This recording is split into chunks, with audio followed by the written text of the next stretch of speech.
Well, my viewers, I welcome you to today's presentation, which is entitled Our Golden Peace. It is well known that in life, you sometimes get hurt. Sometimes you hate someone. Sometimes you are happy. Sometimes you are sad. Life can never be full of sunshine, for rivers would dry and land would become a desert. That's the nature of life. It has its ups and downs. Hence a greater need for us to discuss our peace. From ancient days until now, it has been well known that people take much interest in peace. Apart from being a pleasant word, it also refers to a beautiful home, a peaceful home, a peaceful society, and a beautiful world. Peace has been talked about. It has been thought. It has been taught and discussed in various ways and in various aspects. Before we understand or know the things which deprive us of our peace, there is a greater need for us to understand the meaning of the word peace. According to Albert Einstein, he defines peace as not only the absence of war, but the presence of law, order, and justice.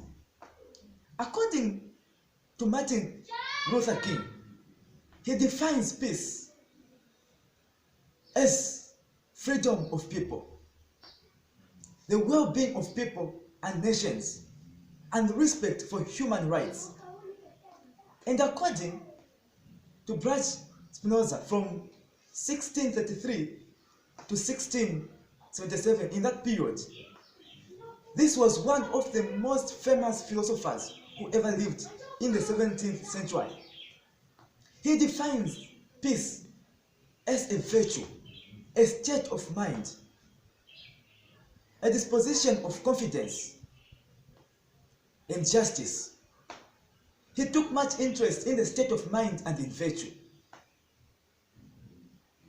Now that we understand the definition of peace, let's now talk about the things which destabilize our peace as human beings. We will look at things in three angles and their effects on our lives. The first angle we consider an individual level. The other angle we consider a family level.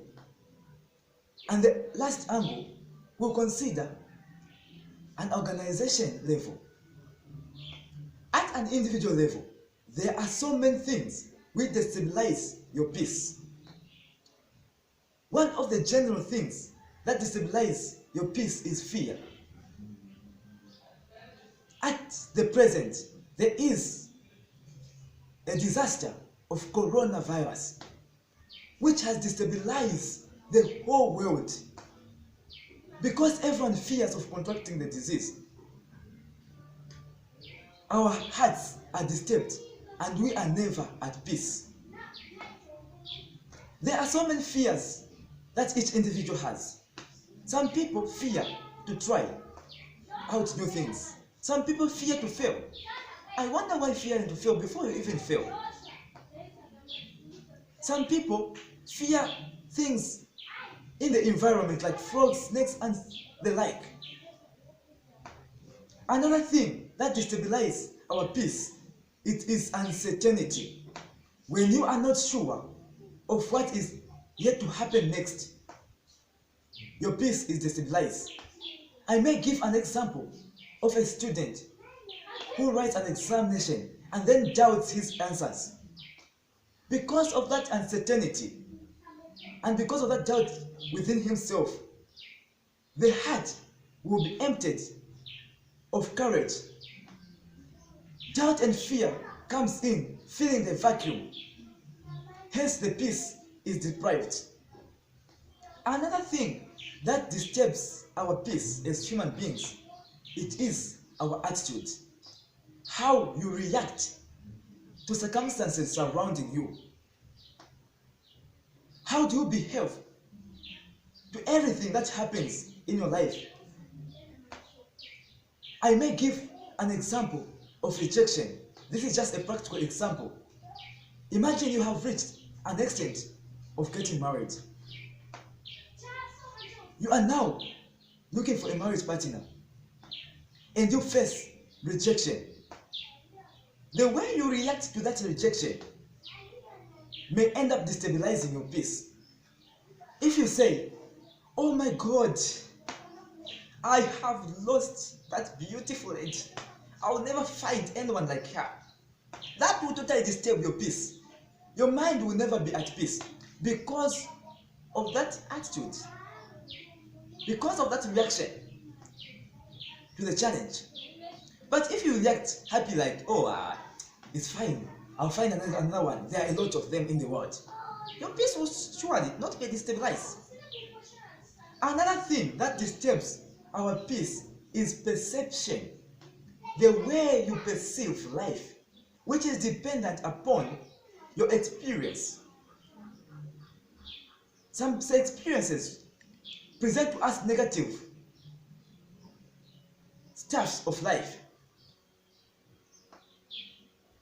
Imagine you failed so many times. You consider yourself a failure, such that you will not even be able to express yourself in public. Because of the way you perceive things in life, your peace can be disturbed. Summing up these things, they lead to a dangerous state, which is stress. We surely know that stress has dangerous impacts on the human life. It destabilizes the health of an individual. One of the deadly results of stress is infertility or loss of fertility. Imagine losing your fertility just because of stress. One of the other things that result from stress is high blood pressure, heart attack, depression, and loss of concentration. This leads to a bad health. Your health will surely be injured. And we know that health is one of the most important things in one's life. Peace is indeed important. Let's now go to another level, which is at a family level. In family, one of the key things that destabilize peace is poor communication. Poor communication results into misunderstanding, fights, and blame, and many complaints. Where there are many complaints, people will never be at peace. Where there are so many disagreements and misunderstandings, because of poor communication, people will never be at peace. Not even the children will be at peace in the family. Another thing highlighted here is jealousy and insecurity. When you are ever jealous of your spouse, whenever she goes out, whenever he goes out, because of that jealousy, your mind will ever be destabilized. It is ever disturbed. You keep on thinking, what is he going to do there where he has gone? What will she be doing there where she has gone? Because of that jealousy, your mind will never be at peace. Another thing highlighted here with me is money problems. This is one of the common things in every home, where a lot of questions arises. How much do you earn and how much do you spend it? If someone spends money in a bad way, there will be fights in the home, and this destabilizes the peace of the home. The things we have highlighted here result into conflict. Conflict has deadly results on the family. The conflict in the home can negatively affect the children for a longer period of time. It can destabilize the performance of the family in many aspects of life. I may take a practical example of one family which had a conflict. Because of conflict, their business was no longer succeeding. They had no way of communicating to each other because of the conflict that they had. At the end, their business collapsed. The peace of the family was totally distorted. Let's now look at another level, which is at an organization level. At an organization level, conflict as well destabilizes peace. In whichever company where the workers are not at peace, the success of the company suffers a lot. There are so many things that may bring about conflicts in so many organizations. One of the things is poor communication. Communication is a key thing for the success of every company, every organization. Where there is poor communication, there will be misunderstanding, complex disagreements, failures, and fights. Hence, the company suffers a lot, or an organization suffers a lot. Another thing that may destabilize the peace of an organization is behavior. How the members of the company or an organization behave towards each other. That can destabilize the peace of an organization. All these things simply shows us that peace is something that is very vital. That is why it has ever been the goal and the aim of every human being on earth. We all fight against things that destabilize our peace. We hate things that disturb our peace.